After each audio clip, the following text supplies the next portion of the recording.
Hey guys, how are you? What's going on? Fix my mic. What's going on, everybody? Okay, so Saturday is my unofficial day off. So I was getting some news alerts that there was some news going on about Kada Scott, and I wanted to come on here and watch it with you guys. I don't know if you'd heard, but it's not looking like good news. Um, it's I don't know. I mean, just depending on how you want to look at it. Um, it's depending on how you want to look at it. They recovered some remains behind the school where they were looking, I guess yesterday, and it's weird. It's weird. So let's get into it because there's a lot going on. So there actually was a press conference last night. You guys have to excuse me because these are like my emergency glasses. Um, I have to go to my bedroom and go get my other glasses. So hopefully these are not too distracting because but they're good though. Um well, they haven't confirmed it's her. They said, I feel like they did dance around it a little bit. I think they gave the immediate news. I don't know that the family had an opportunity yet that they had an opportunity to let the family view the remains. We don't know anything. They knew what they said was that they'd recovered remains and they had to get the remains to the medical examiner, but and they said that they notified the family that some remains were found. Oftentimes, they find remains and it's not who they're looking for. Remember, that happens often. It's quite possible just from a visual identification, they might be able to say, okay, that's her.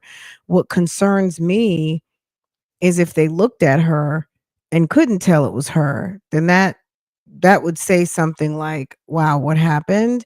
Um, anyway, I don't want to draw too much conclusions into it because there's enough going on, and we'll just take it on what they said and just kind of go from there. So we don't know, but there were some remains found behind the school, so it's a sad day for somebody and their family, right? Um, they haven't confirmed yet if it was Kada. Um, One can assume it's her, but it's also safe to assume, they're not saying for a reason. So, just gonna leave it right there. Let's just get into it. Let's see what was said. There was a press conference last night, and I was gonna talk about it today. But I think really and truly they came to talk about like why Keon King was still on the streets. We'll talk about it. We'll go over there and see what they talked about.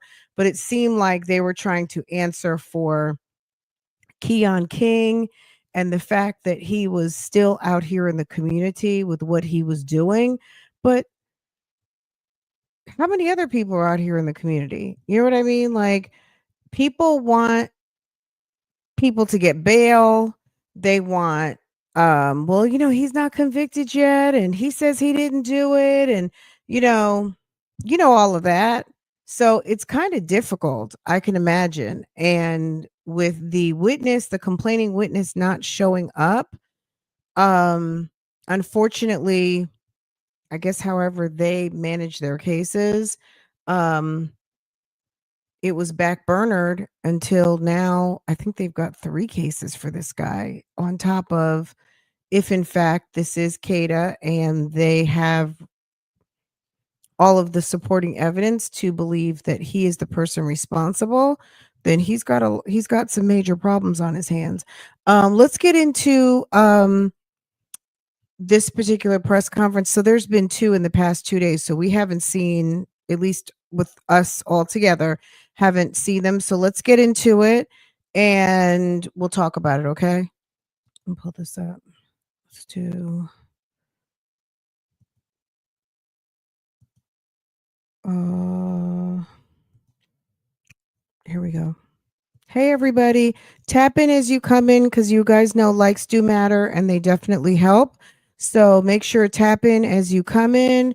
I pretty much have everything lined up. If you guys, I'll put on the tail end the press conference they had yesterday, where it's going to focus a little bit more on Keon and what he'd been up to, the creepy video. If you hadn't seen some of this, just, get your little snack. We got a lot to go through that's been happening in this particular case. I mean, at the end of the day, just, in your quiet contemplation, because everybody does things different, just send some love and some support and some positive energy to the Scott family. um I'm sure mom and dad are in distress at this moment, and all the people who love Kada Scott. So I guess, if you know what I mean, I'm sure they can use any amount of positivity, prayer, hope that that they can get. I can only imagine how difficult this time must be for them. So let's get into it and hear what they had to say. In providing tips and information, and we any tips, and the public has been fantastic in providing tips and information, and we greatly appreciate that. But based on a tip that came in last night through the night, investigators began the process of following up on that tip this morning, starting around 10 o'clock this morning, following up on that tip. And the tip was very specific that led us back to this location here today. What you all know, we were out here earlier in the week doing a little bit of a search. And so based on the investigative information, based on the investigation and what they were following up on that tip today, led us back to this area behind the school, where it's a wooded area. I don't know if any of you have been back there, but it's a This is what I'm going to say. And I'm not going to try to interrupt too much because that'll just drag this out. But at the end of a very specific tip, it just makes me like, did sir have help? Do they have the right person? Who knows? Somebody clearly knows something. Um, Someone clearly knows something, but I guess, it could be something very much like we saw with London Thomas, where the mother called a friend to have her move something, which is not out of the ordinary. How many of us in our single days, even though she has a grown ass son at the house, call a friend to come help us move something, right? So it may seem like something very innocuous, but then when it turns out like they're on the news and you're thinking, you know what, she had me move something the other day. I wonder if that means anything. So you never know. Somebody could have helped him and didn't know what they were doing. Who knows? I don't know. We're going to find out.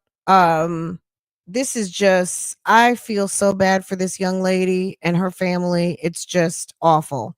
wooded I'm area gonna that let goes this play all the way through and then we'll stop, and if we want to run it back, we will, but let's just go ahead and get through it. beyond the school.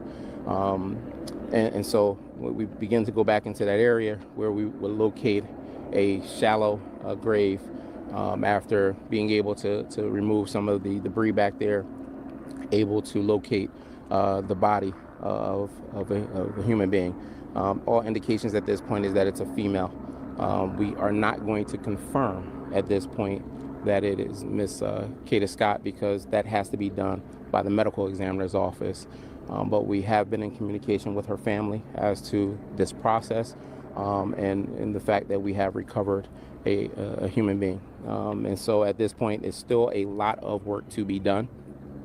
I'll be very candid that we can't answer but so many questions. We're not going to get into the investigation at this point because we want to make sure that all of the pieces to this are done correctly, and that we don't put out information ahead of time, because we want the people and the person that we have in custody and anybody else that may be involved in this, we want them held accountable to the highest degree of the law for what they have done. And so I just want that to be clear as to why we will not get into specific details.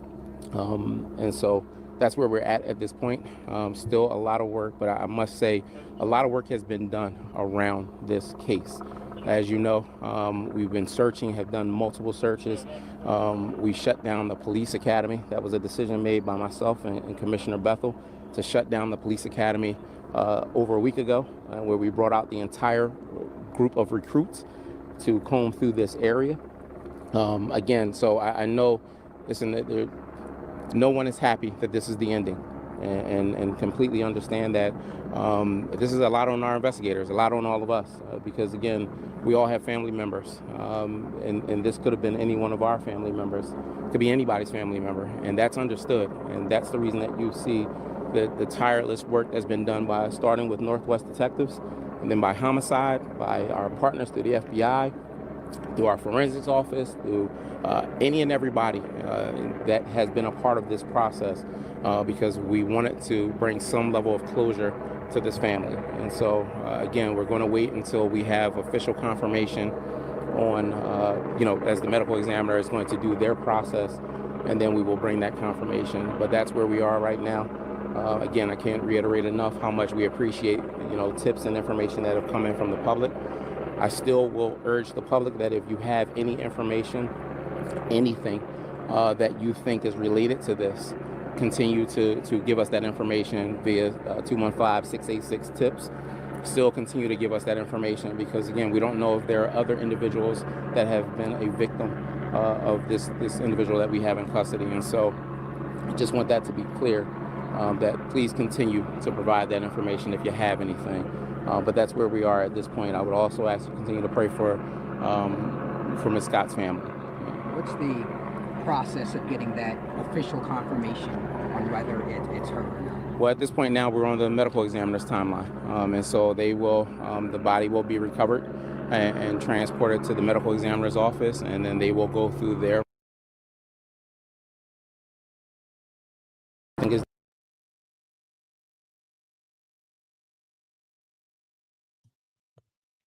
I'm not sure what's going on. Hold on.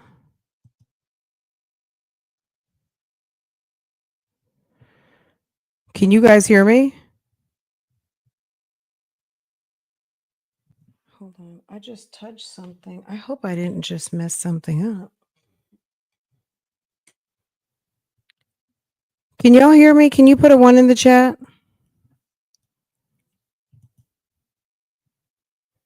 It just like stopped. Okay, that's weird. So you guys can hear me. Interesting. Okay, let me do this.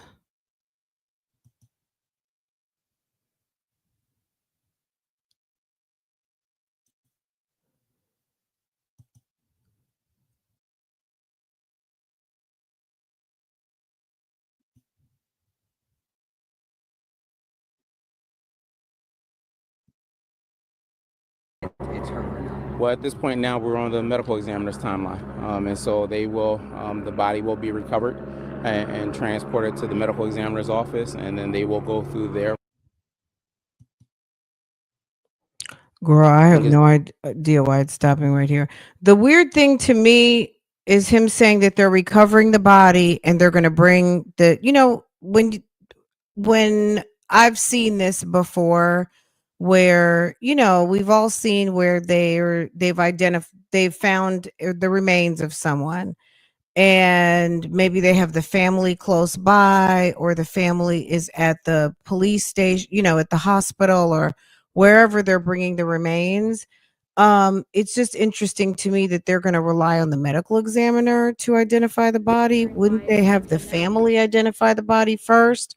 It just makes me think, is she not identifiable just from a visual, just from the visual? Do you follow me?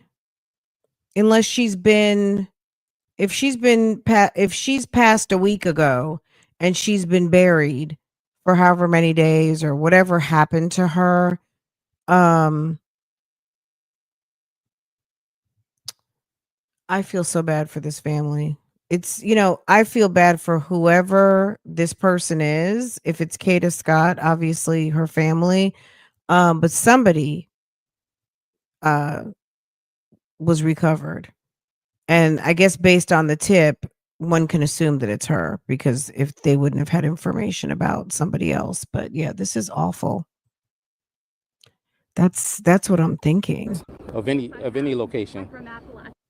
Oh, so maybe this is Understand the that there actual is video because they were recording this live. So maybe this is what happened during the live stream because I'm just like, what is going on? Decomposition, all of the things. It's not cold yet. Yes. Mm. it's not an easy process, and when you So these little stops may not be us, it's them, I'm assuming. Let's see.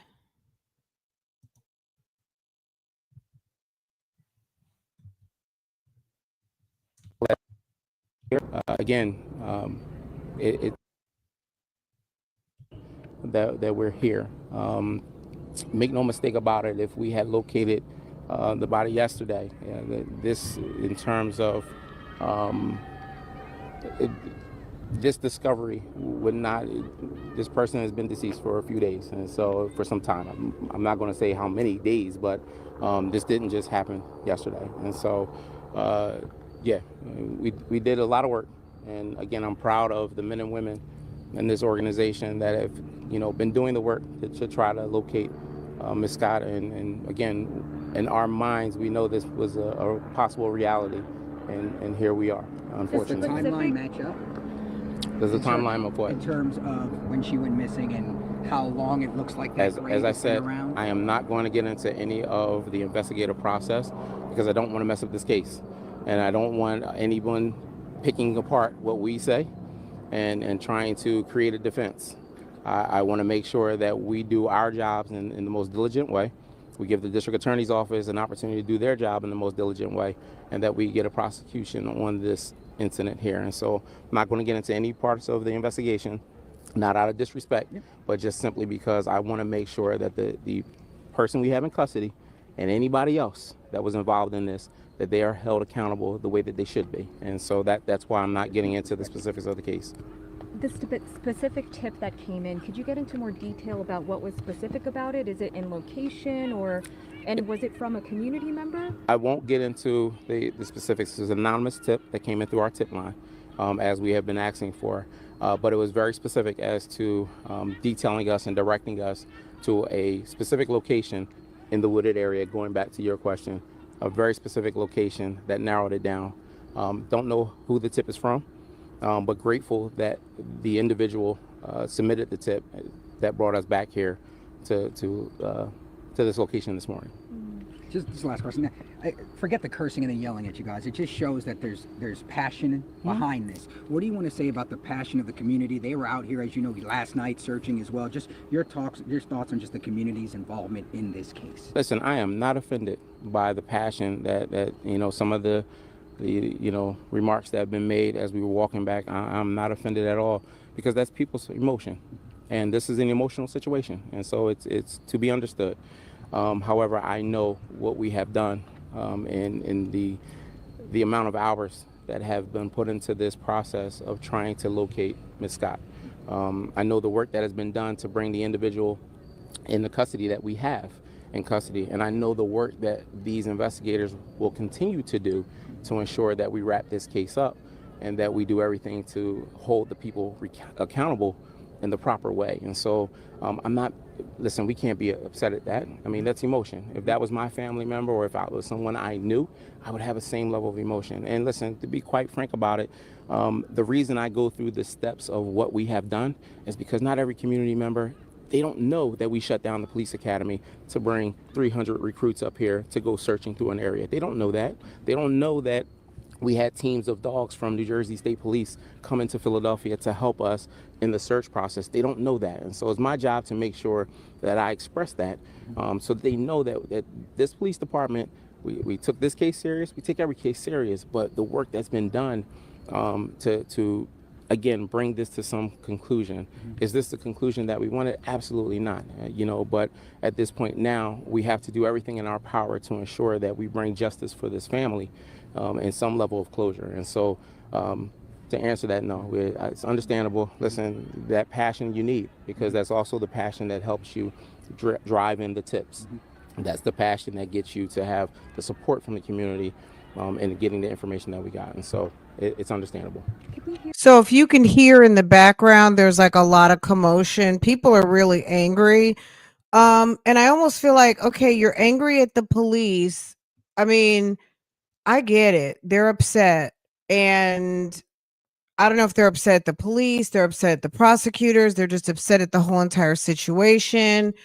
Um, they have been laser focused on finding this young lady all week long. Just imagine this, Kada Scott, which as much as her family wants her back, I mean, how many other missing people are like there's a lot of missing people. Um, I just can't imagine what they're going through and what the many families are going through tonight who are waiting for a phone call. The fact that they were able to find her is, if that's her or they found someone, um these killers are out here, they're predators, and they do things in a way to make it difficult. It's a very selfish act what they're doing. They're not going to make it easy. Most of these killers aren't going to make it easy for you to find what they did. Just like we saw with Rena Lewis 2 and 3 weeks ago. That guy had her up in that dilapidated hoarder condemned home and then did what he did to her body and then tried to store her up behind some damn drywall behind a fake door in a attic. I mean, these killers don't make it easy for the missing and exploited to be found. So, the fact that they found her is, if that's her, I mean, I cannot imagine how difficult of a job this is.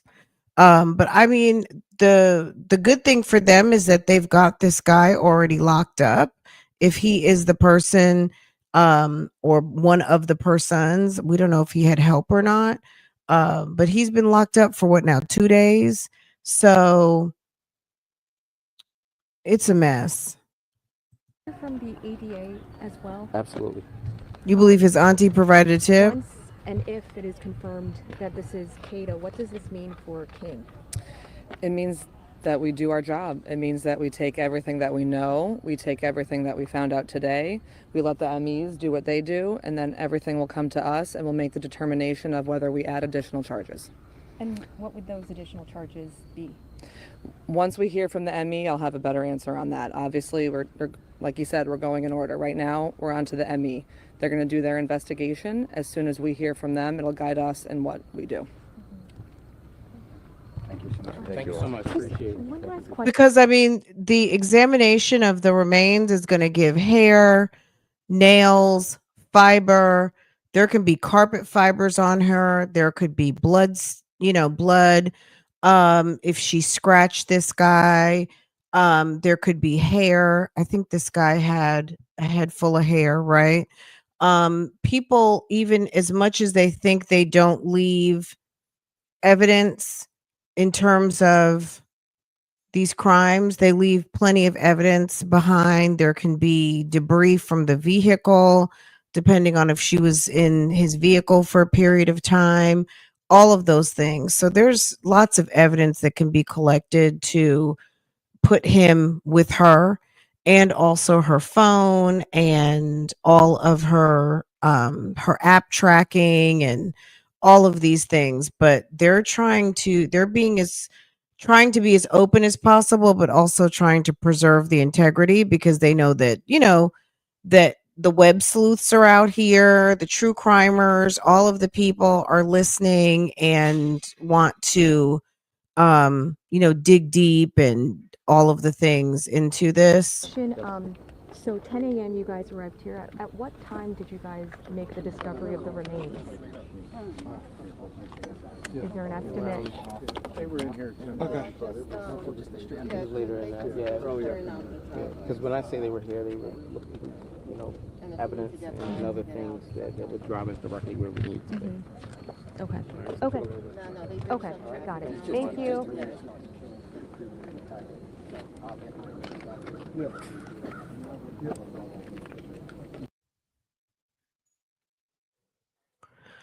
Uh, Locate a shallow grave after being able to remove some of the debris back there, able to locate the body of a human being.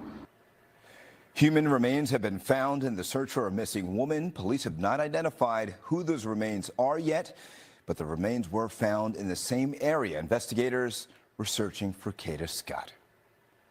I'm Johnny Archer. Police gave us that update in the last half hour, and crews were searching today near the abandoned Ada H. Lewis Middle School in East Germantown when they found the remains just a few hours ago. NBC 10's Aaron Baskerville is live near that search area with the very latest. Aaron? Johnny, so much going on right now. Just emotions are extremely high. They are extremely raw by everybody who is out here so far. We have not seen the family yet of Kada Scott out here, but a lot of community members are out here. They're upset. They are so passionate about this case. Like you said, we're outside the Ada Lewis Middle School. Take a look around. You can see some officers standing by. This is the school behind me, as you can see. And back over here, between these cop cars, that's where investigators have been focusing. It's way back there in a wooded area. That's where they found that shallow grave. They're not giving a lot of details about the grave or how long they believe it's been there, but that's where they were focused. And take a look over here. You can just see all of the community members that are out here right now. They came here once they heard word that remains were found, and once they heard word that investigators were back here at the old middle school. We do have some video you want to get to right now from Sky Force 10 from above. This was earlier today. Investigators saying they were out here around 1, 2 o'clock this afternoon. That's when they started to research this area. They tell us they got a tip, an anonymous tip from somebody late last night. I can also tell you there was a search group of about 50 or 60 volunteers, community members on their own that were here last night searching this area. They got that anonymous tip. They went back and researched near an area where they searched already, they said, with a whole bunch of investigators and dogs, but this tip was more specific. And that's where they found the shallow grave. We do have some photos we want to show you too, obviously, as well, of 23-year-old Kada Scott. She went missing on October 4th. She was going to her overnight shift at the Terrace at Chestnut Hill. She worked there. That's a nursing home. And once she went there, she vanished. Her car was left behind. There was no activity on her phone or social media or anything like that. And that led off this search for her for the last basically 2 weeks. Community members came out here. They were passionate. They were out here last night. They were at points yelling at police because they wanted them to do more. Police did respond to what they were saying. Here's what the deputy commissioner told us about just the passion of community members during this case. Listen, I am not offended by the passion that some of the remarks that have been made as we were walking back. I'm not offended at all, because that's people's emotion, and this is an emotional situation, and so it's to be understood. However, I know what we have done, and the amount of hours that have been put into this process of trying to locate Miss Scott. So you hear right there, lots of man hours with police searching out here 24/7, and then you have all the community members who you see right now that were out here doing searches on their own day after day, night after night, looking for any sign of Kada Scott. Once again, what we know right now, human remains were found back here behind the old middle school. They are remains of a female, and they believe about a week or less that those remains have been out there. They are not confirming or saying that this is Kada Scott. That will be the job of the medical examiner. This case now shifts to the medical examiner. Now they will have to go through all of their autopsies and investigations to figure out exactly if this is Kada Scott, and of course how this female died. But yeah, just take a look around. People are passionate about this story, and for now it's not what anybody wanted at all. For now, we're live in East Germantown. Aaron Baskerville, NBC 10 News. Yes.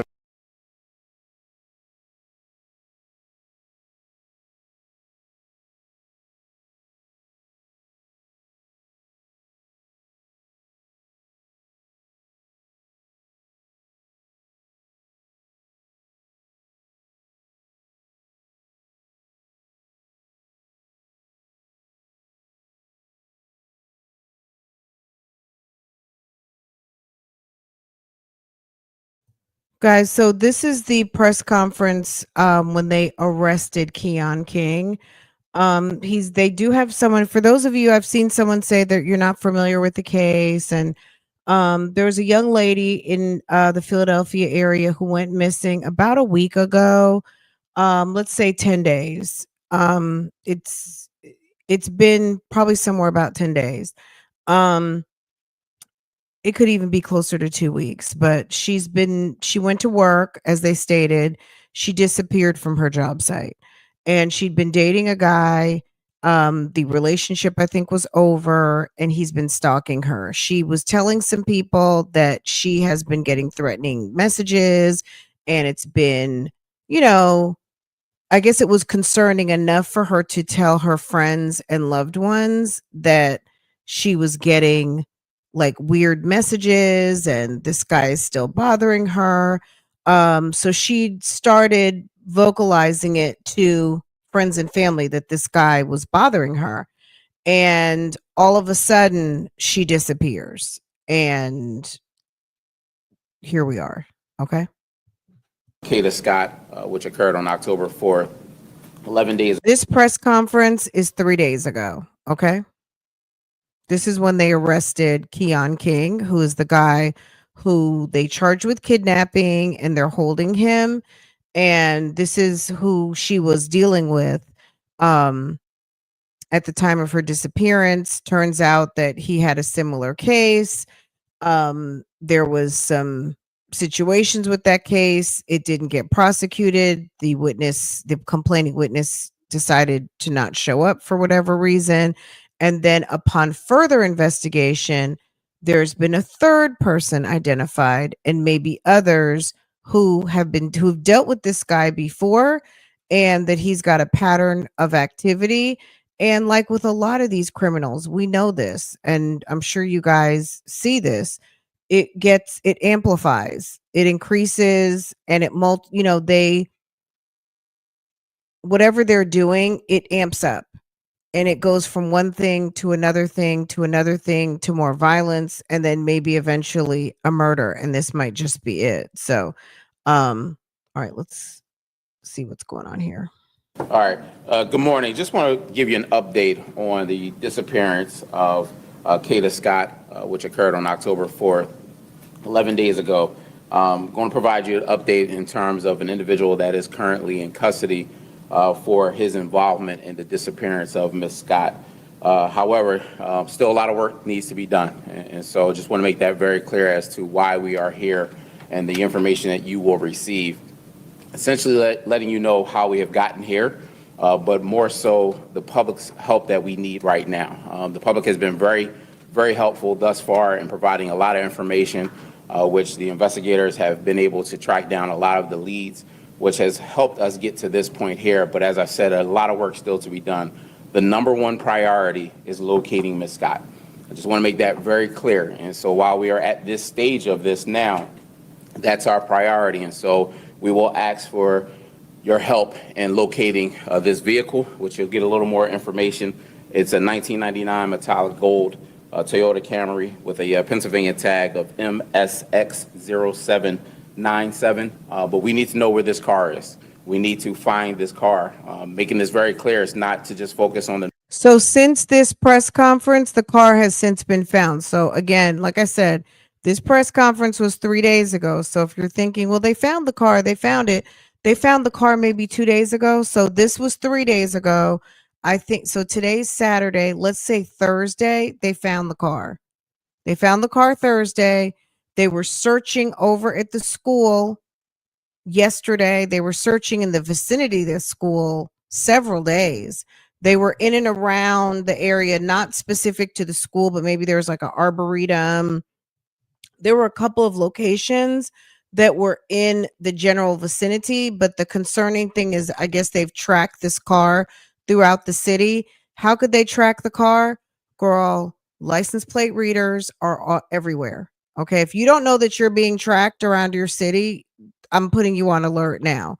There's license plate readers everywhere. There's license plate readers on buses. There's license plate readers at traffic lights.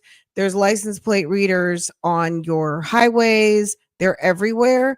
and that's how they've tracked the car. So if the license plate is being read, they've been able to figure out, they've been able to track the car somewhat, but eventually it became parked. So when they said the car's been tracked around the city, I'm sure it's due to the license plate readers, and that's how they were able to track the vehicle. It wasn't confirmed what. I'm not saying that her remains are confirmed. So we're kind of in the middle of this video. As far as what happened today, I'm not saying that it's been confirmed. Nothing has been confirmed yet. They found some human remains, and the remains are with the medical examiner. So if you're just coming in, or I'm not sure if that's what you're referring to. Anyway, let's get back into this, but keep in mind this is 3 days ago, because I'm sure someone's going to ask. This is 3 days ago. Let me see. This was, let's see. This was 3 days ago. So this was October 15th. Okay. Today's the 18th. So this was Thursday. Okay. The northwest section of the city of Philadelphia. This car has traversed through the entire city. And so I want that to be clear. It's not confirmed that they were dating. Was he was someone she knew, right? She was familiar with him. So this guy was stalking her. Let's just keep it right there. As far as we know, he was stalking her. At some point, they have to be some sort of acquaintances. How they met, what the level of relationship is, we're not going to get too deep in that. I cannot confirm what she was doing with this guy or not, whether if it was anything, if it was just somebody lurking in the bushes following her. We really don't know. But it seems to be some sort of acquaintance. Every neighborhood, every person listening to this, whether you're in North Philly, South Philly, Southwest, Northwest, please open your eyes and see if you locate this car, or if you have seen this car, please contact us and give us that information. The second part of this is the individual that Deputy Commissioner Venor will provide his information very shortly. Want folks to understand this person has a little bit of a pattern of this type of history. And so we want to encourage anyone that may have been involved with this individual, anyone that may know this individual, please, at this point in time, make that phone call. Feel comfortable enough to call us and let us know if you have any information regarding this person, regarding any interaction you've had with this individual. If you have been the victim of any crime regarding this individual, I want you to understand now is the time to make that phone call and let us know. Give us that information so that we can continue on. Again, just want to make it very clear that a lot of work has been done, starting off with Northwest Detective Division, and then this case shifting over to homicide, making it very clear that the case was shifted to homicide because we have the most experienced investigators in our homicide unit. They have the most experience dealing with all types of investigations. They also have the most resources available to them. And so we have the hopes that we are still treating this as if Ms. Scott is still alive. And that's why we want the public's help in trying to locate every single piece of this. But I just wanted to make that clear because I know there's been some reports once it shifted over to homicide, folks not understanding the why. And so that's the reason behind that. At this point in time, again, appreciate the help that we've gotten. I want to turn everything over to Deputy Venor to go into more details about the individual that has been taken into custody and some other pertinent facts of the investigation. All right, good morning. Just to reiterate what the Commissioner Stanford said, we've been investigating this since Saturday, October 4th in the evening, the last time Kada Scott was seen at her place of work up in Mount Airy area. Our evidence that we followed, and we did involve a lot of investigators on this, led us to several places, that digital evidence, and as everybody knows, we searched a very large area up in the Arboretum, and we came up really with negative results. After that time, we asked the Homicide Division, the FBI Violent Crime Task Force to enter into the investigation to assist. All right, and we continued our search trying to track Ms. Scott's whereabouts along with anybody she may have encountered during that time. Our evidence is pretty clear that she was in communication with an individual. That individual appears to meet her very shortly after she leaves her place of work. And very shortly after that, she disappears off of the footprint. We have a lot of digital evidence, video and other, which provides us with this individual by the name of Keon, K-E-O-N, King, K-I-N-G. We believe this individual, and through our evidence, we were able to charge this individual. The district attorney was able to charge the individual. You'll hear from them shortly with kidnapping at this point. It's very important to know we're not done our investigation. We need to find Ms. Scott, figure out where she is or what may have happened to her to cause her to completely disappear from all her items, her phone, her Instagram, social media sites, and everywhere else, work. She left her car at that location. So it's very important that this individual, who does have prior history of being arrested, especially for this very same thing, this year was charged with kidnapping another female acquaintance. That case was dismissed from court, and I'll explain it. It's going to be refiled now as we're going to move forward to attempt. So he's being really charged with 2 cases today of kidnapping. And in that case, it involves assaults that occurred during the kidnapping. So this is a pattern of behavior. That vehicle that you've seen, the Toyota Camry, was his vehicle. All right? That vehicle's not recovered. All right? Some of the stuff he did as we attempted to find him was he got rid of things like the car, the phone. We're not able to find things that he was using. He had an address in Southwest Philadelphia. He had other addresses that it looks like he's not using anymore. So he attempted to elude us for some time. He did come in last night. He's here being processed, but there's a lot of questions we still have. So we're asking the public's help. We need it more than ever. This car, you'll see a better picture of it. We sent it to you digitally. It's a gold colored Camry, 1999. It has heavy front end damage on the left front bumper. All right, that's being described that way several times. We know it's been in the Mount Airy area. We have photos of it in Center City. We have pictures of it in Grace Ferry area and in Southwest Philadelphia. So it's possible that it could be anywhere. It could be outside the city. So if somebody sees this, thinks they know where this car is, it's very possible it doesn't have this tag on it anymore. So if you see a car like it, we're urging you to call police, have it investigated. Any information on this, you can call our tip line, 215-686-TIPS, 8477, or the Homicide Division directly and give that information. All right, I'm going to turn things over to ADA Teslowski, who could speak a little more about the charges and potentially other charges that he's facing. Thank you. My name is Ashley Teslowski. I am an assistant district attorney in the homicide unit. I became involved in this investigation last week when the investigation was turned over to the homicide unit. So I became the assigned ADA when detectives Rob Daly and Joe Kremen took over the case.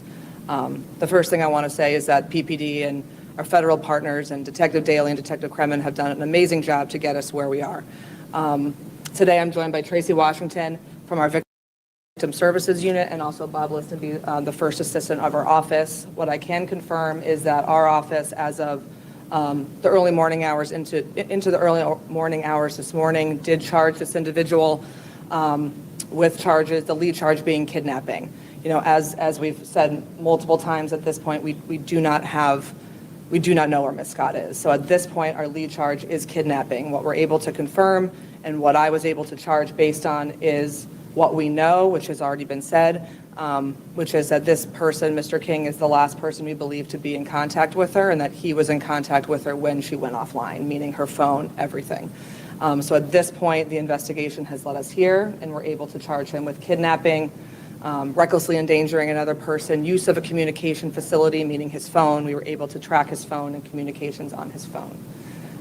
He's being processed as we speak. When I picked up this investigation, one of the things that our office also learned was that he did have a previous case. It was a 2025 case for very similar conduct, strangulation and kidnapping. That case had been withdrawn by our office based on the witness failing to appear at court. I pulled that file, and after an extensive review of it, our office made the decision to refile those charges. We believe there is enough to proceed, and we also do believe that this is a pattern for this person. That refile was filed yesterday. He was served on that as a part of our conversation with him. Him being here and being processed on the new charges, he was served for that, so he will also be facing a preliminary hearing on that previous kidnapping case as well. So at this point, he will have 2 open kidnapping cases that will face preliminary hearings in the coming months.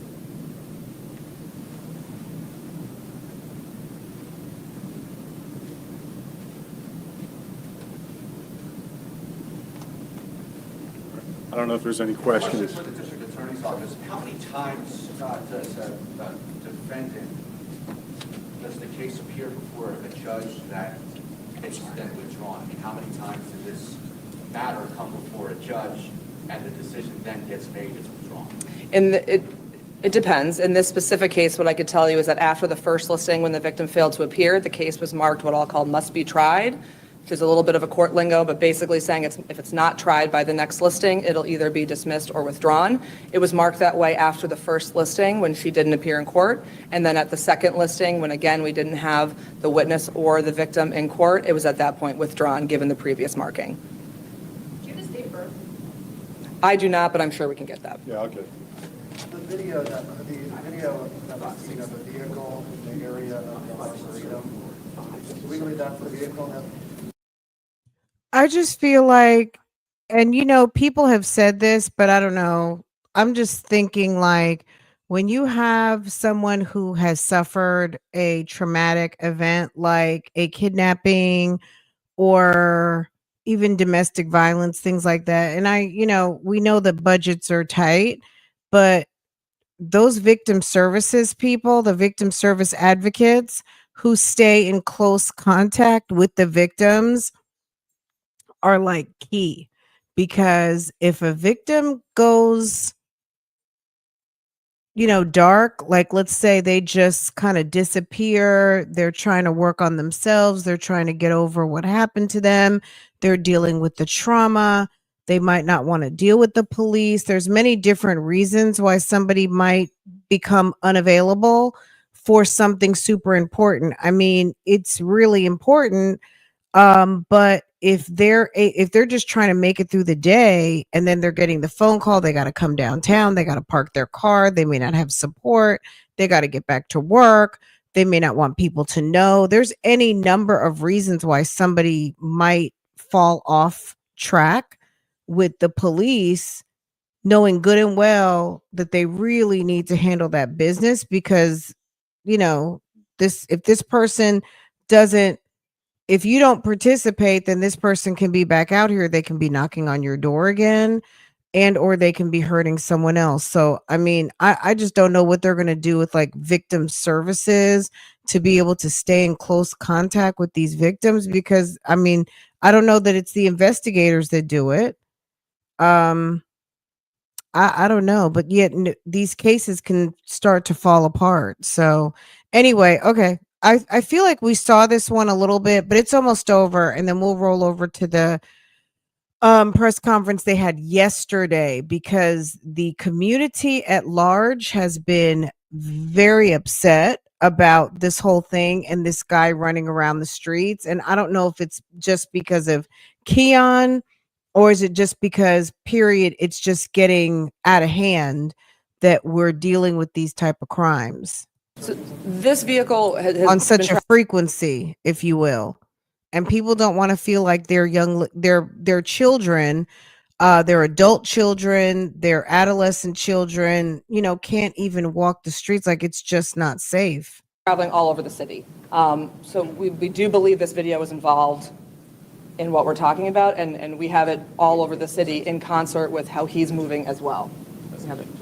Yep, we have the date of birth for you. It is 5/6/2004. So 5/6/2004. Do you guys know how the two knew each other? How long it had harassment, and is this the specific individual that Kada had expressed concern about, specifically harassment? I'm not willing to comment on that at this time. That's still very much being investigated in terms of their relationship and how long they knew each other. So the significance of the car right now, the urgency, if you will, can you address why you believe people need to find this car? Sure, I can certainly comment on that, or if you want to. I mean, at this point, we believe he is connected to this vehicle. We also believe she may have been in that vehicle. As far as the other case, the kidnapping case, Yes. can you just explain some of the circumstances surrounding that case? As brief as you need to be. Sure. That case is an individual that was known to him, a domestic in nature. And what I can say is the allegations in that case are that he kidnapped a woman in front of her house, threw her in her car, assaulted her, and then eventually let her out of the car. There is some video evidence, I believe, that'll be played at the preliminary hearing, but that was domestic in nature. And do you have a time or about when that happened? It was this year in 2025. The case was withdrawn in May, so it predates that by a little bit. What was the last location this car was seen? I don't know if we have exactly the last location, but what I can say is through our investigation, it was tracked all over the city, in multiple areas of the city in multiple different time periods throughout, the entire length of this investigation. When police were at an address in Southwest Philadelphia last Thursday night, was that one of those addresses? It was one of the addresses connected to this investigation. Do you believe anyone else might be helping Kane or possibly be driving that vehicle for him? In terms of other people being involved, I don't have comment on that at this time. It's still very much being investigated. There have been several phone numbers involved that we've been tracking, but all roads at this point lead to him, and so that's what we're hoping leads us to her. After she arrives at work at 10 o'clock, how big is the time window when she actually remains at work? Yeah. She's not there long at all. She gets there maybe just before 10, and right after, she's out maybe 20 minutes. That's what I'm told. Are they communicating at this point? We believe they are, yeah. Do you know how the two knew each other? I don't know their relationship. Obviously, they had a connection. They're going back and forth, and they've known each other for a short time, but I don't know how long. Do you know if she was willingly meeting him or? I don't know. I don't know yet. Let's just take a couple more questions. We'll get this information out there for 2 more questions. I just wanted to see, is he saying anything, is he being interviewed? I'm not going to comment on that at this point. Next question. All right, good. Thank you very much. Thank you. Appreciate it.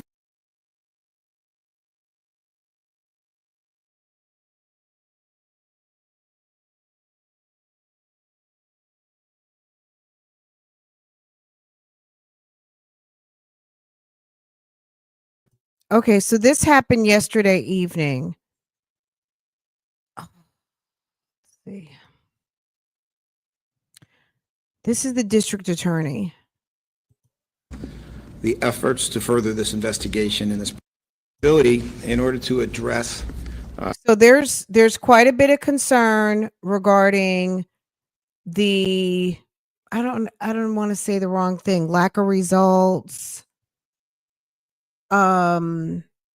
The specific to this person, Keon King, there's a lot of concern about why was he still on the streets?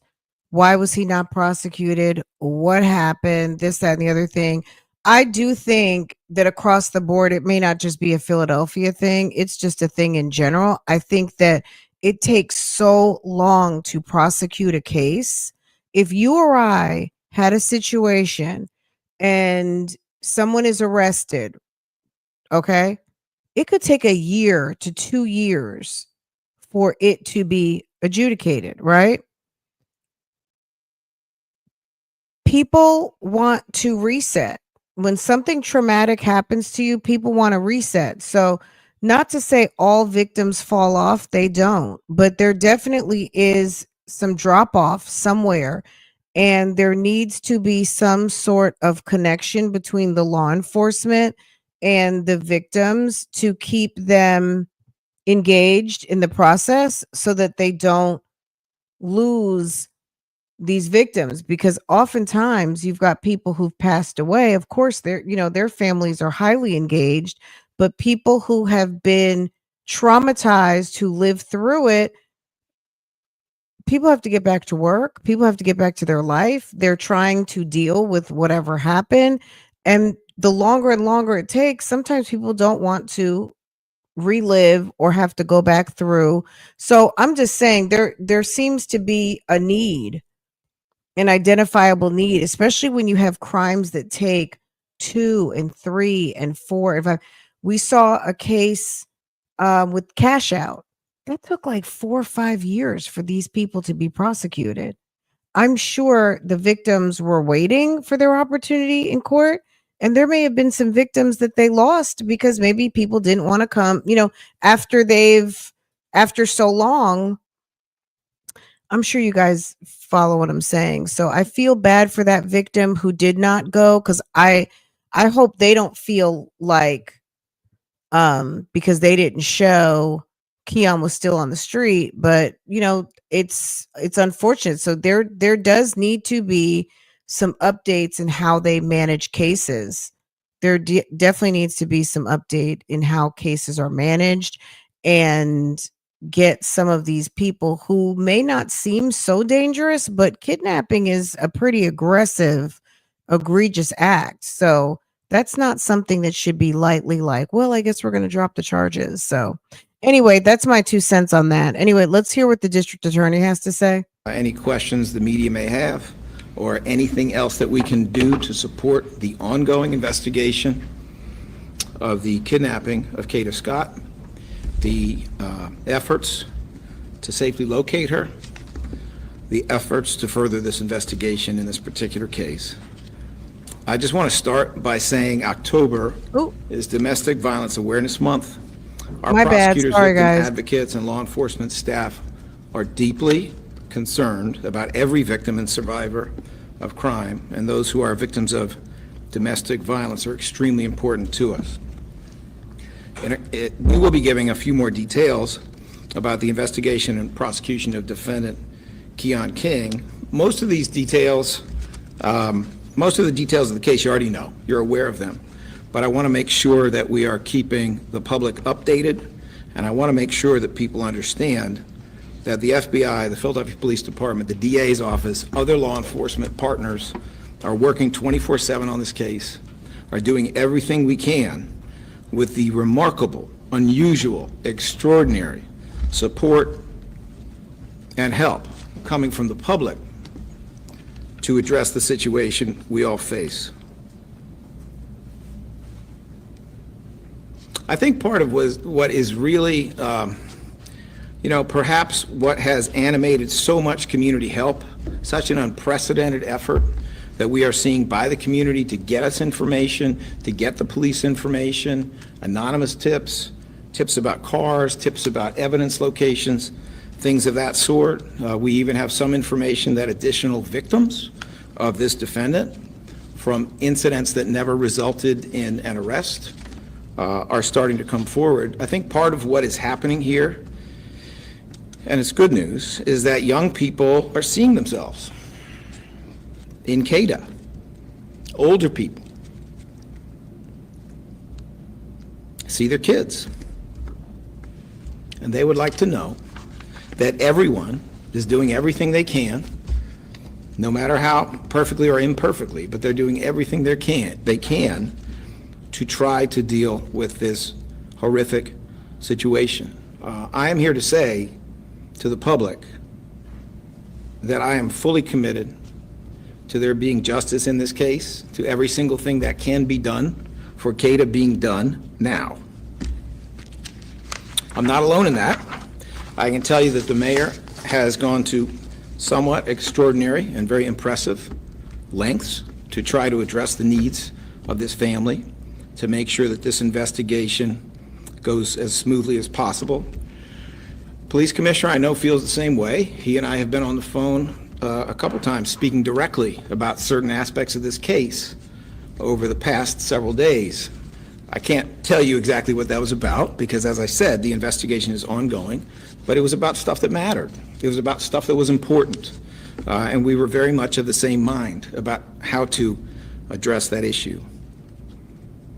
If there's anything that I hope to gain by this press conference. It is frankly part of what was gained by the last one, the one that was done by PPD middle of last week. And that is to get more help. It is to have more people come forward. It is to get more information. We have reason to believe that will happen because it's already happened. We have reason to believe that will happen because of the deep interest people have in Kada Scott and the deep interest they have in her safety and getting justice for what has occurred here. For anyone who has additional information, please reach out to the Philadelphia Police Department at 215-686-TIPS, 215-686-TIPS, or please contact us at the Philadelphia District Attorney's Office, 215-686-8000. I'd like to acknowledge now some of the good people who are here. We have with us State Representative Andre Carroll of the 201st Legislative District. Representative Carroll has been deeply interested in criminal justice, including criminal justice for young people for many years, has worked closely with our office at times, and as it happens, knew Kada Scott in ways that he can certainly explain. Representative Carroll will be speaking. We have first ADA Robert Listenby here. We have ADA Ashley Tezlowski, who is in the DAO's Homicide Non-Fatal Shooting Unit and is taking the lead on a lot of the efforts right now with the assistance of others in this office. ADA Bob Wainwright, who is the chief of the DAO's Homicide Non-Fatal Shooting Unit, is here. ADA Bill Fritzy, chief of the DAO's Gun Violence Task Force, which also is responsible for some of the most important technological forensics that we do, and they will continue to be very important in this investigation, is here. We have Mariel Dela Cruz, director of DAO's Victim Services Unit, Donna Wood, director of the DAO's Relocation Unit, here. I do want to take a moment here to thank Ashley for her deep dive into this case. This is not something she had early on. This is something that came to her desk more recently. But I can tell you, she ain't sleeping. She's on the phone with me all the time, at every hour, as she should be, because there's not an hour that should pass without additional effort on this case. She has consistently shown her professionalism, her integrity in dealing with this case, and I am delighted that she will be taking point on this with a whole team from this office. All right. I do want to talk about a couple things that I don't think have been heavily covered or considered about this case yet, or if they haven't, maybe they haven't been fully reported, but I want to share this with you because it may be of help to you in the media. First of all, I want you to understand that when this case began, it was a,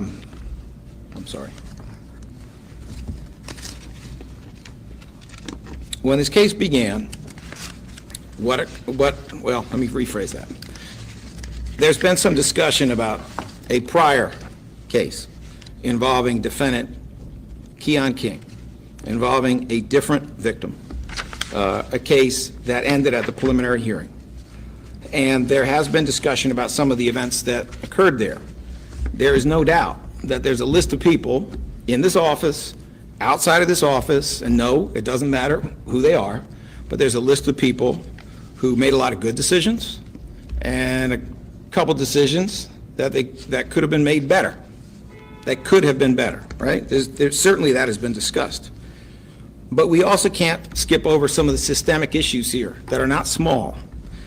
This is a case in which, in the prior matter, we requested $1 million bail, $1 million minus $1 bail, and we did not get it. We don't set bail, judges do. The bail was set at $200,000.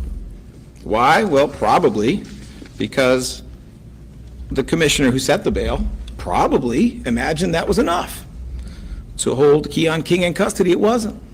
Keon King had access to a lot of money. And so he paid $20,000 bail almost immediately and was out of custody as a consequence of that, right? This is the problem with cash bail. This is what we've been talking about for a long time. It's not just whether or not he's in custody immediately. It's also, what is the situation of a victim who has to go to court, a victim of domestic violence who has to go to court, knowing that the defendant will walk out the same door she came in? What is the situation? How likely is that victim to come to court if that victim knows that that victim is dealing with a profoundly dangerous, profoundly violent person? And we all know the answer. That victim is more likely to walk in the door of the courthouse and testify if that victim knows that the defendant can't walk out right behind her if he's locked up. Well, he wasn't locked up here. And so, sadly, what happened was there were two court dates, at the first of which the judge announced that it must be tried next time, and the victim did not arrive on both of those occasions. An eyewitness did not arrive on both of those occasions. I don't say that to say that's the whole story, but it's not, but it is part of the story. And it is a part of the story that would be remedied if we got away from this, frankly, nutty notion that bail is a good way to deal with these situations. Someone profoundly dangerous should be held. I don't care if they've got a lot of money. Someone who's not dangerous at all shouldn't be held. I don't care if they're poor. That should have nothing to do with this. Money should be divorced from determining who stays in custody, as has been done in the District of Columbia and many other states. It is a successful system. Now, without pointing a finger at any individual, I am pointing a finger at the cash bail system, because its role in this is, frankly, very problematic. I also want you to know that there has been, and there continues to be, extensive victim support and outreach to the victim in the first case. That's just a fact. And we will continue to do that. Some of it I cannot even speak about, because it would be inappropriate for me to talk about some of the measures that this office has engaged in for her protection. And not yesterday, a long time ago, okay? I don't want anyone to believe or to think that our victim services people and others who do specialized work in that field don't care, because they care deeply. They've done a lot. They've done things that, just like the investigation, it would be improper for me to talk about. But perhaps we can talk about it when this case is concluded or at a later time. We can't necessarily do that. Finally, I just want to say this before we hear from Representative Carroll and then move to Q&A. We are encouraging, we are asking other victims of this defendant, Keon King, the gentleman to your left, my right. We are encouraging you to come forward. We have information to indicate that there may have been other victims. We are asking you to come forward, contact our office, contact the Philadelphia Police Department. Some portion of this has already happened after the last press conference. We are asking you to protect others by coming forward, and we are telling you that all the resources of this city will be at your disposal to make sure that you are safe in this situation. Keon King is in jail now. He's in jail on, what is it, $2.5 million bail? A sum of money he's not able to come up with, despite the fact that he has access to money. You do not have to worry about his coming out of the courthouse door right behind you, because he's not coming out of that courthouse door right behind you. And if I have my way, he's not going to be coming out of a prison door either. That's how serious this gets. So I'm asking you, please come forward. All Philadelphians, please come forward. Let us know any information you have, whether it's information about a car, whether it's information about a phone, whether it's information about a piece of evidence, information about another victim, something that you saw in social media. Even if you don't know that it's accurate or true, but you know you heard it or saw it, we're asking you to come forward. It is my pleasure at this time, before we get to question and answer format, it's my pleasure to call Representative Andre Carroll, who I know has some interesting and important remarks. Good afternoon, everybody. First and foremost, I want to thank the DA's office. I want to thank the FBI. I thank the homicide detectives who's assisted with this case so far. I also want to censor my remarks and concerns, thoughts, and prayers for the family. I recognize that we're talking about a 23-year-old young black woman. I've had opportunity as a criminal justice advocate prior to being elected to State House to work with young folks who have been tried in the city. And I've had opportunity also to get to meet the victims' families. And walking in the courtrooms, there's a divide of both. But what I recognize is that, you know, I've had an opportunity to build relationships across this aisle, and I recognize in this moment that there is a family right now that is praying for the safe return of this young lady. I've worked with colleagues in the House, in particular Gina Curry, who introduced legislation around the Ebony Alert. Far too often in this country, when it comes to young black girls and women, we do not see this kind of outpour. In this case right now, we recognize that everyone in this city, from the community to law enforcement to elected officials, are committed to the return of Kada Scott. I want to thank you, Philadelphia, for everything that you've done so far at this point on behalf of the family, but I also want to continue to encourage you guys, if you see something, if you know something, say something. The DA's office, our judicial system, the criminal justice system, they can only do what they have access to as far as information. Hope cannot be relinquished yet. We can get Kada home. I have had opportunity to meet Kada over the summer when Kada was running for Miss Philadelphia. Very timid, beautiful young lady. I am a loss for words as to how do we get to this point. It's not too late, guys. This family I've had the opportunity to talk to, they want their daughter, their sister, their cousin, their neighbor home. I'll close with this. Miss Kada Scott ran to be Miss Philadelphia. We're counting on Philadelphia in this moment right now, and I hope return her back home to her family. Thank you, guys. Oh God, this is so sad, you guys. This is so sad. Where's his money coming from? I have no idea. I mean, it almost doesn't matter where his money's coming from at the moment that he paid for it, because the most important thing is where was she? Now, when they check the bail bonds, when you do your bail bond application, they have to give some sort of, well, it depends on the stipulations. I've seen where it's just bond, and I don't know that they're going to kind of fact check, like, you have a job, how did you get this money, where did the money come from, all of those things. And I've also seen where they make a stipulation that all of the bond has to be in verifiable funds. Like, for instance, there was a sheriff that was accused of some fraud down in Florida, where he was arrested, let's say 6 months ago. And they had to do like a whole entire forensic review before any of the monies that were put up for his bond would be accepted. So I think it probably depends on the stipulation of the judge if the money has to be from a verifiable source. So I don't know. I don't know that they care if it's, you know what I mean? Not to say that they don't care if it's drug money, but unless the judge specifically says that the bail bondsman must follow certain stipulations in validating the source of this money, I don't know that happens every time, just going to be honest, because there's plenty of people who use dirty money to get out of jail every day. So I don't know. I don't know where he got the money from, but he got it and he was out. But now he's not, you know what I mean? He's got a $1 million bond. What did they give him? $2.5 million bond? He's not getting out. Thank you, Rep. Carroll.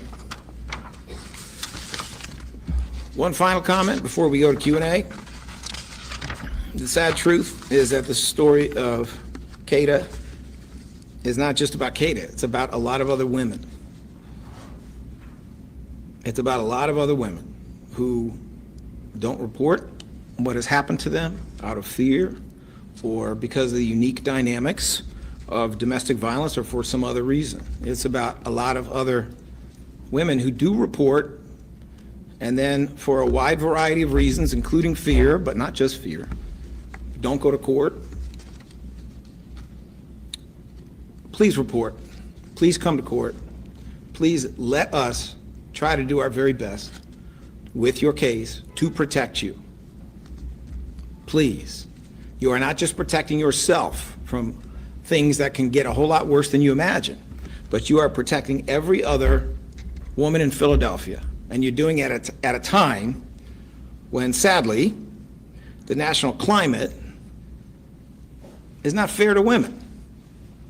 So I am saying to every woman out there, every girl out there, every other person who may have been a victim of domestic violence of any sort, please let the Philadelphia Police Department, the FBI, the Philadelphia DA's office, please let all of us, and the mayor,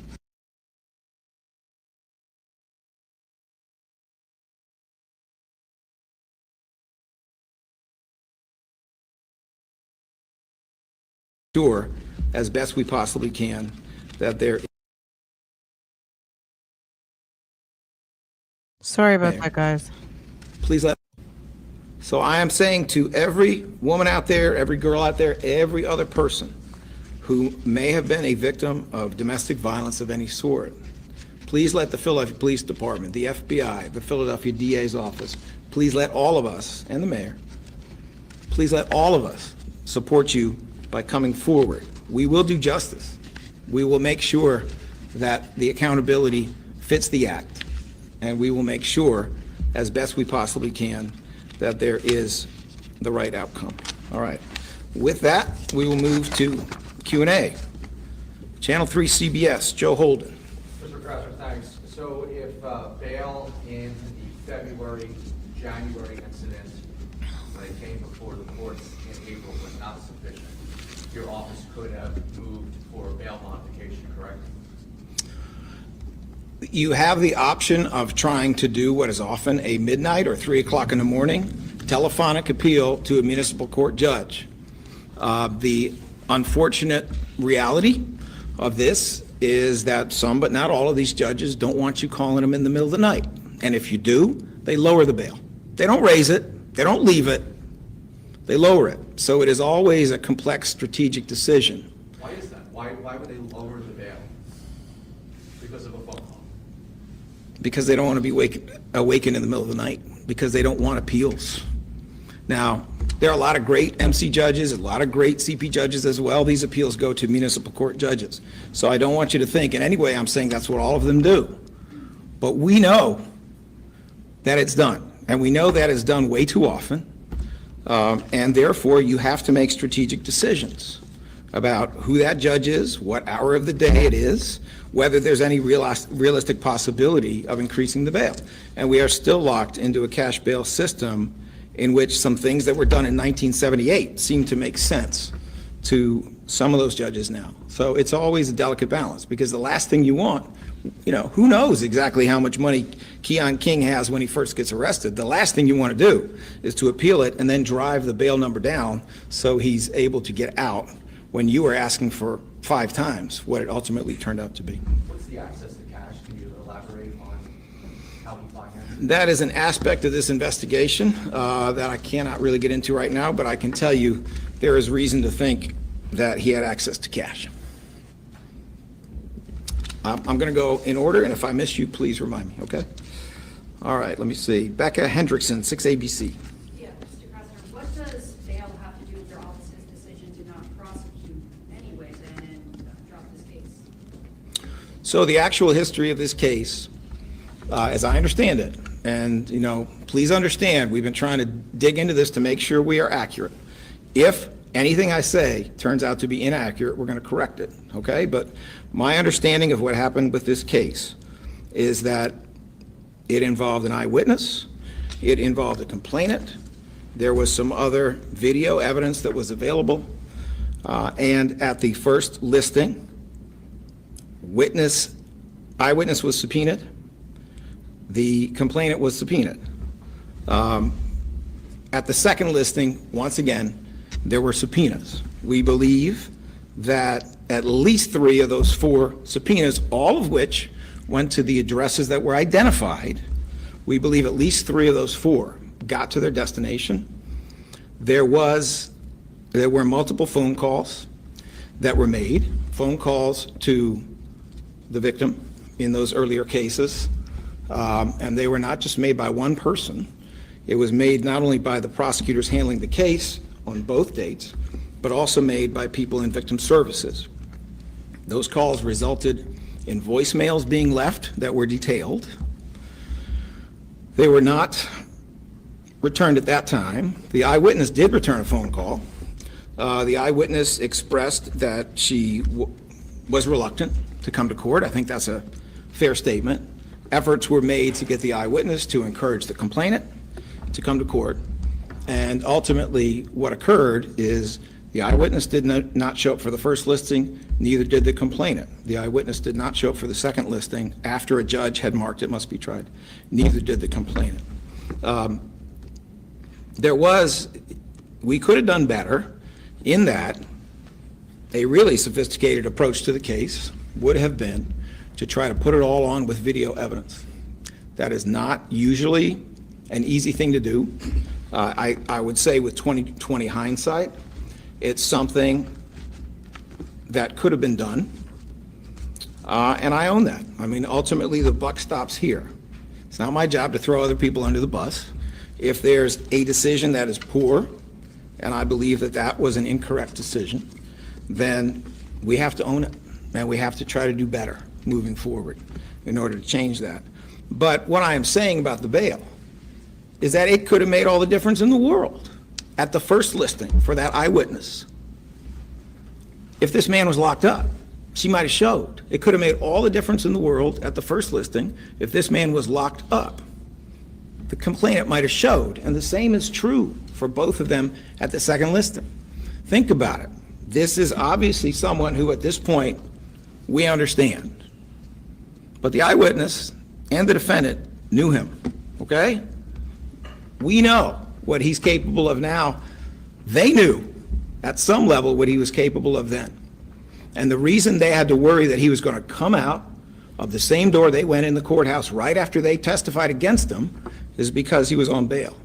So there is a direct link between the effect of bail and the appearance of witnesses, and that's the point I'm trying to make. Is there a number of times that someone has to be subpoenaed and replied with before that decision is made to drop the case? I'm just trying to understand. So what actually happened in this case, and I appreciate you trying to understand, so if I can be of help, that's what I want to do. What actually happened is a judge of the municipal court at the first listing marked it must be tried, okay? That is an order, and it's an order that applies to the next judge that says you must try this case on this date. If you're not ready, if you don't put it up, it gets thrown out. That's what that order means. Under Pennsylvania law, if a judge at the same level, and it was a municipal court judge at the first listing, it was a municipal court judge at the second listing, if a judge at the same level makes that decision, under the law, it's not even supposed to be up to the second judge, unless there's some big change of situation. This judge is supposed to follow that judge. So from the moment that the first judge said this must be tried next time, for whatever reason, and I'm not going to speculate, I don't know why the judge said that, that was essentially a predetermined outcome if the case was not put up. The process of dismissal, withdrawal, whatever, is effectively the same thing. Sometimes it's a little bit easier to revive a case later if you drop the case rather than having a judge dismiss it, just for procedural reasons. But that's essentially how that worked. All right, let me see.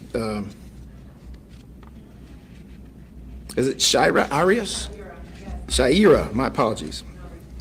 Thank you for having me, Professor. Two questions. And this is related to Kada's investigation. And this is because a lot of people have been asking. The charges have been filed for kidnapping.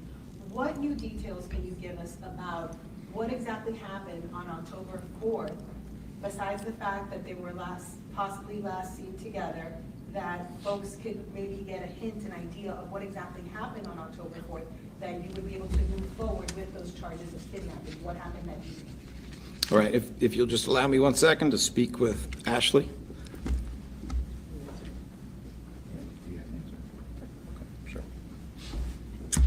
So in terms of the investigation as itself, unfortunately, we don't have any new information since the last time I spoke with you all. At this point, it is still a very much an active investigation. So my answer is going to be similar to what I've already said, which is the information that we know is that he was the last person with her. He was traveling with her when her phone goes offline. We have every reason to believe at this point she did not go willingly. She was about 20 or 30 minutes into her shift.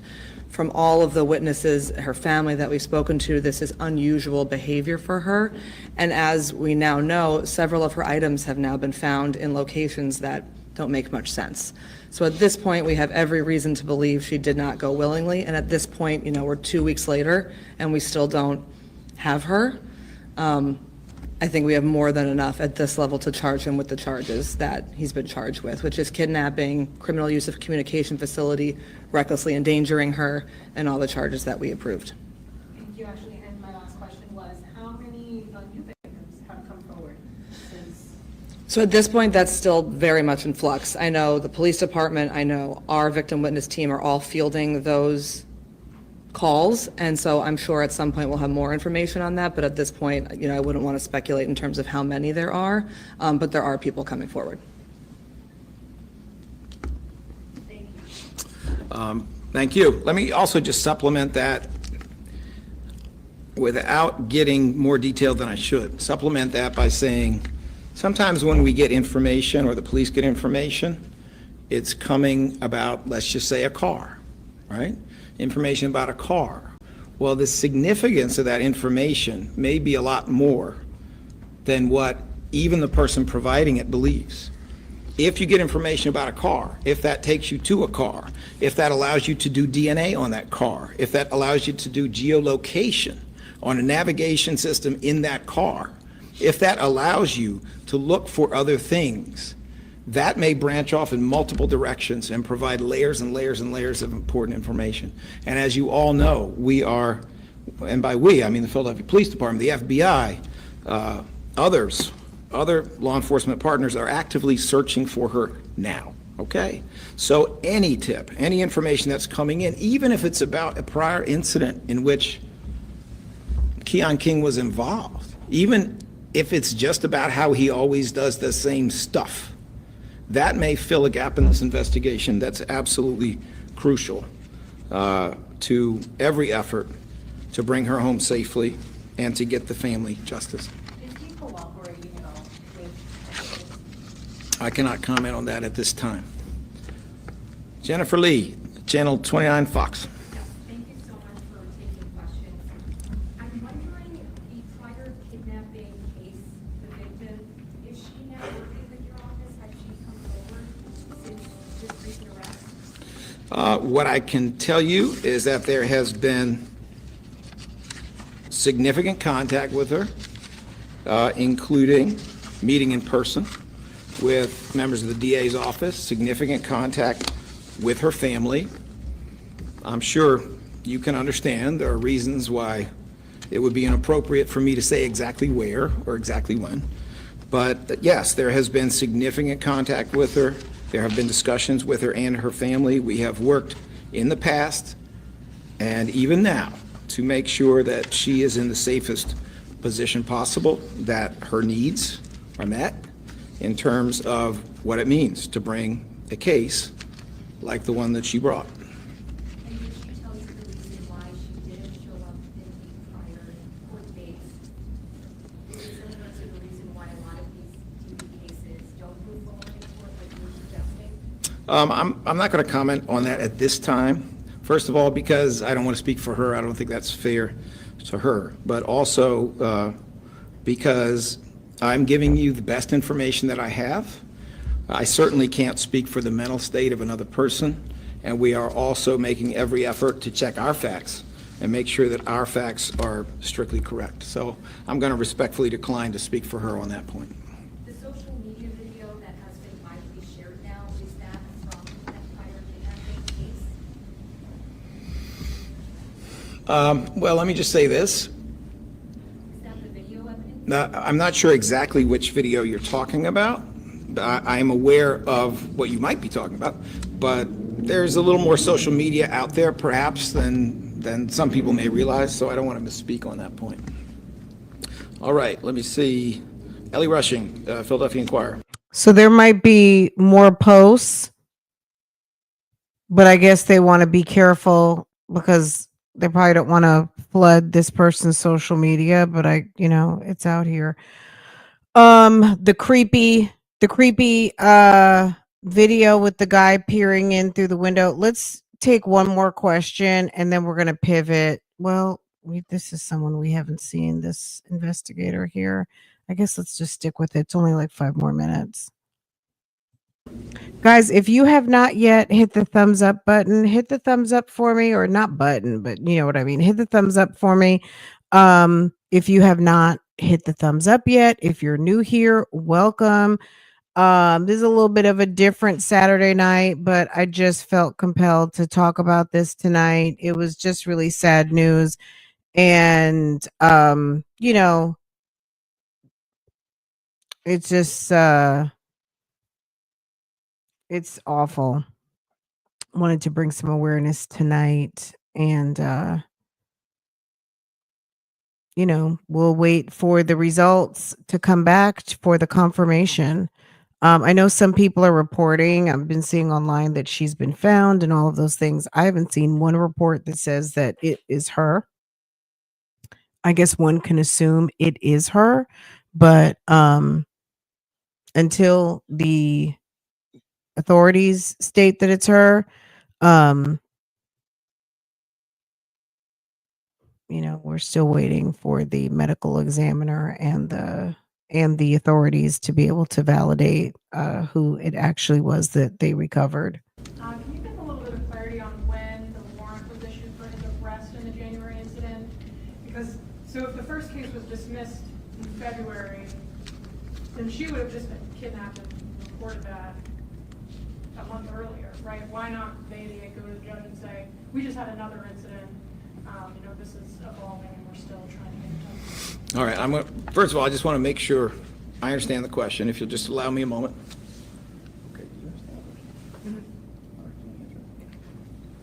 So if I'm understanding your question correctly, it's that these kind of two cases were intertwined with each other, yes? And they were happening very quickly. They were happening simultaneously. I mean, I think the answers we gave are kind of the answers that we're going to continue to give, which is, just because one case happens doesn't change kind of, again, I don't want to speak for her mental state, but this is a situation where he was on bail for everything. And obviously, I think that kind of answers a question in and of itself, which is he had an active case going on with her when the second case happened. I think that kind of answers it in and of itself, which is that he was out on bail on that first case and still committed this next one. I think that kind of answers it, right, in terms of what perhaps her mental state could be, or perhaps what anyone's mental state could be, where he has an open case and that's not even stopping him. And the allegations in that second case and in the first involve threats to her life. It's not just strangulation, it's not just kidnapping, it is legitimate threats to her life. And if he's doing this while on bail for one case, what is he going to do when he's on bail for a second? I think what I was trying to distinguish is he's not arrested for the kidnapping case until April, I think. Right. And so when the charges in the first case were withdrawn in February, was there an active warrant for his arrest? I don't have the exact date the second warrant was issued. I'm sure we can get that, but I don't have it on me.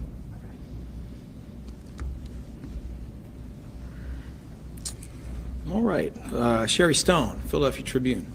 I'm sorry, I'm wondering if the gold car that was found belonged to Keon King, and if you're allowed to give any details, like what happened as a result of the search, like if you find anything that can be shared. So obviously, when we did the initial press conference at the police headquarters, we had put that car out as a car of interest. Obviously, at that time, we indicated we believed he had been operating that vehicle. Perhaps she had been in it throughout that evening. We recovered that car. That car is still being investigated. Obviously, at this point, we haven't released anything in terms of that search, but it is being searched pursuant to a search warrant. But we do have significant evidence tying him to that car. We did before, and then we did upon recovery of that car. In terms of where it was, video evidence surrounding it, we can connect him to that car again.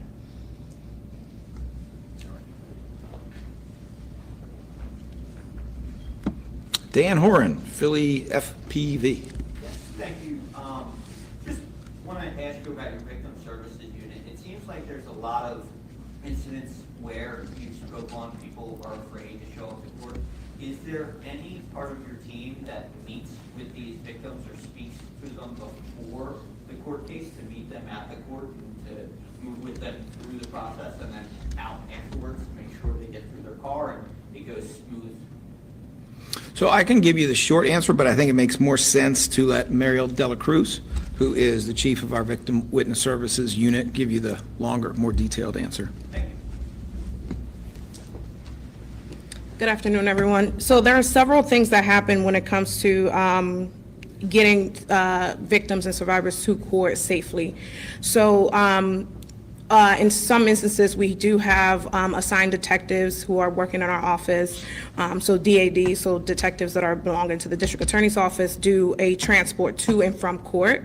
But additionally, we also have our van services. So we do have a van that operates and picks up victims and survivors and also drops them off. Our protocol is that victims are ushered to our victim services waiting room, which I'm not going to give the location of that waiting room, in both the family courthouse and the criminal justice center as well. So we do have protocols in place to make sure that victims are, one, safe in the courthouse, and also safe traveling to and from the courthouse from their homes. Do you know if this was an option given to her and if she didn't take it, and if why? This is usually a protocol option for all of our victims and witnesses that are assigned to our unit. So after a case is assigned, depending on the unit that's assigned to, our victim witness coordinators go through that protocol with every single victim and every single survivor. And this is an option that is presented to them during our call, but also during our correspondence letters and things that we send to our survivors and victims as well.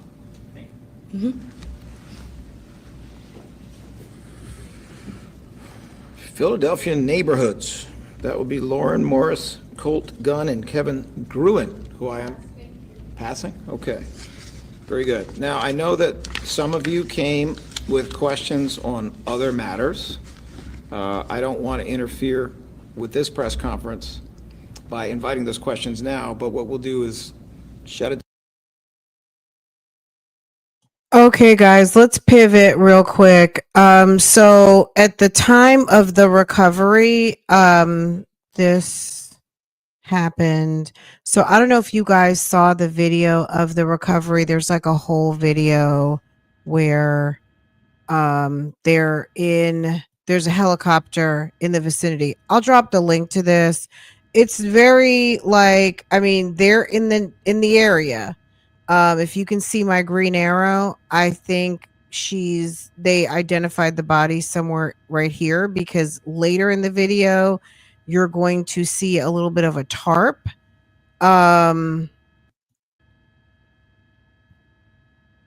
So they had the bird's eye view. But I'm not gonna go all the way. So you guys can get the gist of what's going on here. The helicopter's in the air for a good period of time, all the way to when the coroner's vehicle comes and all of that. And if that's something that you're interested in seeing in its totality, I'm dropping the link for you. So it's about 45 minutes or so. It's like 30. I mean, it's something you probably can watch on like 2.0, 3.0. But it's really just the helicopter in the sky. And they're giving like a view. I mean, there's a beautiful shot of Philadelphia, downtown Philadelphia right here.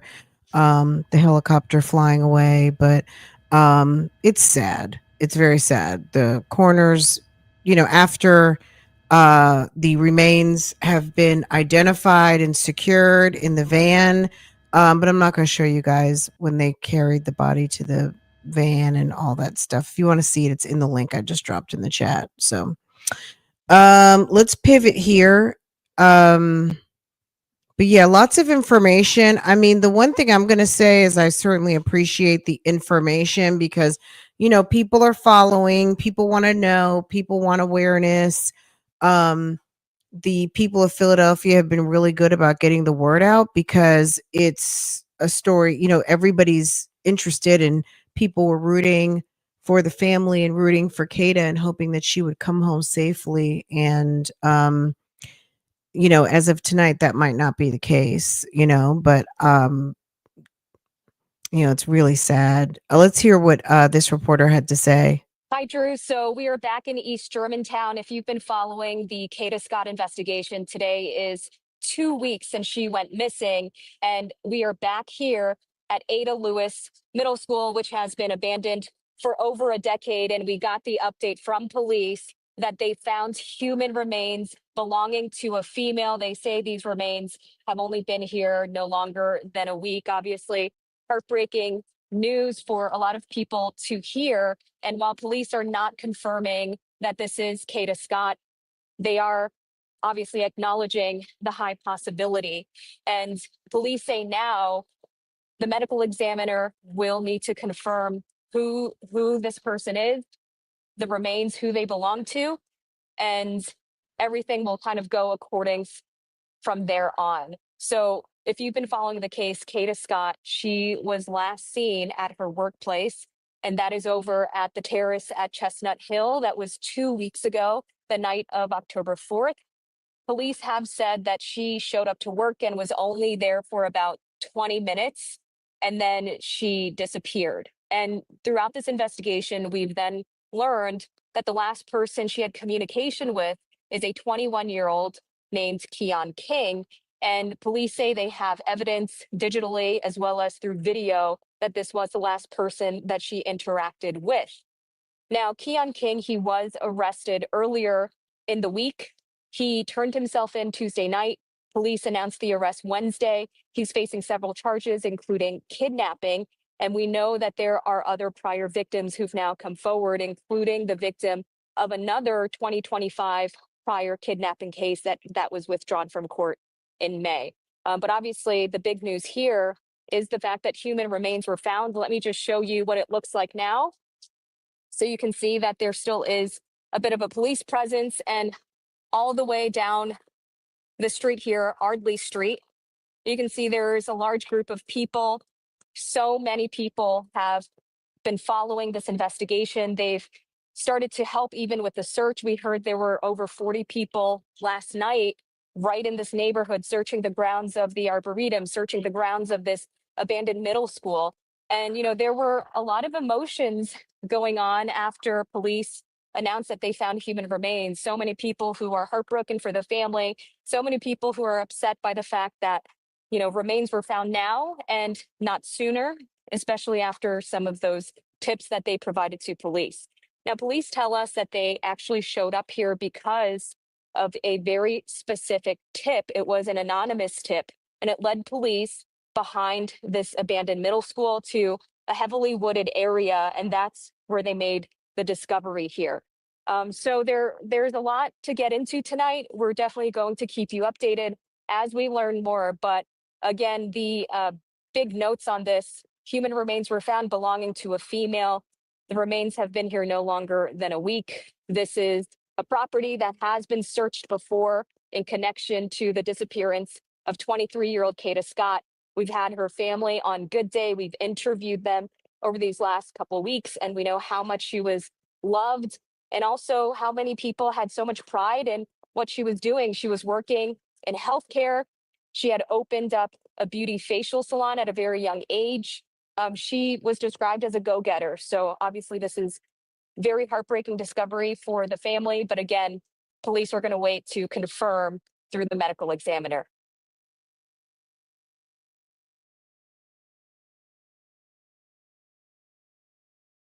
Okay, guys. So I feel like we're up to date. I don't know that there's been anything else to come out since we've been live as far as the medical examiner, and have they, if there's any additional news yet. If you hadn't seen this, I guess for those of you who haven't seen like the creepy video, let me just pull this up from right here. The creepy video is really just okay. One of the complainant complaining witnesses, I guess shared, I think this was on her social media, but now it's become part of the case. When this guy, so this is the press conference we just watched, but a different vantage point. Let me turn off CC. So, but this is like Previous kidnapping charge against King in something. January. Okay. This viral video So shows this a is man the video. alleged to be King peering through windows while a person screams for police to be called. According to charging docs, King kidnapped and assaulted the woman in his car. His 2-year-old daughter was in the back seat. The case was dismissed earlier this year when the victim did not show up to court. Krasner noted King being out on bail as the reason why. The reason they had to worry. Do you imagine someone having the gall to come through your back gate and look up into windows? Just insane. That he was going to come out of the same door they went in the courthouse right after they. All right, let's skip through because we just painstakingly watched that whole thing. I hear the DA though. I hear him. Dropped is now accused of kidnapping Scott. We're fairly sure of the track that he took the night of Kada's disappearance. Wednesday, investigators searched Auberry Park and the abandoned Ada Middle School. You see officers pick up a phone case believed to be hers. Police also found a debit card with her name on it, an iPad case, and glasses. That same day, they found the car King was allegedly driving with Kada inside, a 1999 metallic gold Toyota Camry at this condo complex in East Falls. Her family told Good Morning America they're holding on to hope. I love her. Family loves her. We want her home. And her family has raised more than $10,000 so far for a credible tip that brings Kada home. As for Keon King, his bail has been set at $2.5 million. Live here at police headquarters, Becca Hendrickson, Channel 6 Action News. Brian. Okay, Becca, thank you. Well, this case is now exploding into a public argument between Krasner and the city's court system after the DA suggested today that one of the reasons King was not prosecuted for his prior alleged crime was because, in his words, a judge set his bail too low for a very specific reason. The unfortunate reality of this is that some, but not all of these judges don't want you calling them in the middle of the night. And if you do, they lower the bail. They don't raise it. They don't leave it. They lower it. Well, and we all know that judges right now are being called to task because this is not the only case where people are feeling like, and also elected political officials have called out bails that are too low, bails that should never have been given out, or, using maybe past history to make a better determination whether, someone should be out on their own recognizances or not, whatever. So there's a lot of debate and conversation regarding bail right now. So it's very disturbing, right? The good news is that this guy is in jail, and human remains should not be behind a school in the woods. So if it comes out that this is Kada, her family can start to get some resolve. If this is not Kada, then this is still a huge problem. And, there's definitely a very strong conversation going on right now. And this is not the first we've heard of this, as far as this bail situation is concerned. And I know a lot of people want social justice and things like that, but we got to face the reality. There are people out here doing really heinous things. And there are people out here who may be getting the short end of the stick and who are wrongly accused and all of those things. But it's kind of hard to have that argument when someone's waiting on their child to come home. You know what I mean? So I get it. But at the end of the day, this is a guy who should have been prosecuted. This is a guy who didn't need to be on the street. This is a guy who clearly is, he's not fit to be walking out on these streets. Something is wrong with him. He needed to be in some sort of treatment a long time ago to not understand how to properly not use his hands and abuse young women. To be so young and to be so abusive is really crazy. And it's unfortunate. It just makes me wonder, like, what happened in his life that nobody was able to pinpoint that he had this potential, or has he been showing this potential all along, and they just, holding their breath every single time, and, waiting, knowing that eventually that they're going to get this news, because this is someone's son. You know what I mean? Somebody had to know that this guy was a ticking time bomb. Anyway, I'm not going to hold y'all. We'll talk tomorrow. We'll be back tomorrow, hopefully on some kikis. But I just felt like I wanted to talk about this tonight. So I know this is a tough topic. Yeah, it's a tough topic. So I hope you guys have a good evening. If those are Kata's remains, I mean, this is the process of her having a dignified um, opportunity to be able to have a proper burial, and for her family to have some resolve and closure, and begin the process of um, handling whoever was responsible of taking her far too soon. Anyway, you guys, I will talk to you guys tomorrow. Have a good evening, and I appreciate y'all being here, and anyone else who comes through. Make sure to subscribe to this channel. Make sure your notifications are set so that when I go live, post a video, do all of the things, you can be notified. Interview kind of, yeah, people out here who are really guilty than not. Can you believe it? It's tough. It's really, and there are people that sometimes they do get it wrong. Sometimes they get it wrong and they grab the wrong person, or somebody's in the wrong place at the wrong time. But more than often, they have the right people. But people take advantage of a very overwhelmed system. And also, when we see these situations where people are not being treated fairly, and it overtakes the actual, like, there's some dangerous people out here for the random things that happen. This guy, and I only can sympathize with the ladies who were victims and did not show up, because I'm sure it's not easy. I'm sure it's not easy. And they had to do what they had to do to maintain their sanity and their dignity. And if they're afraid of this guy, now that he's locked up, they can feel safer now coming. Now is the time. Unfortunately, it just did not turn out that way. So anyway, I will see you guys later. You guys have a good evening. Hit the thumbs up for me, and I will talk to you guys tomorrow. Okay, I'll see you guys later. Have a good night. I'm sure she was terrified. Can you imagine? Awful. Have a good night, y'all.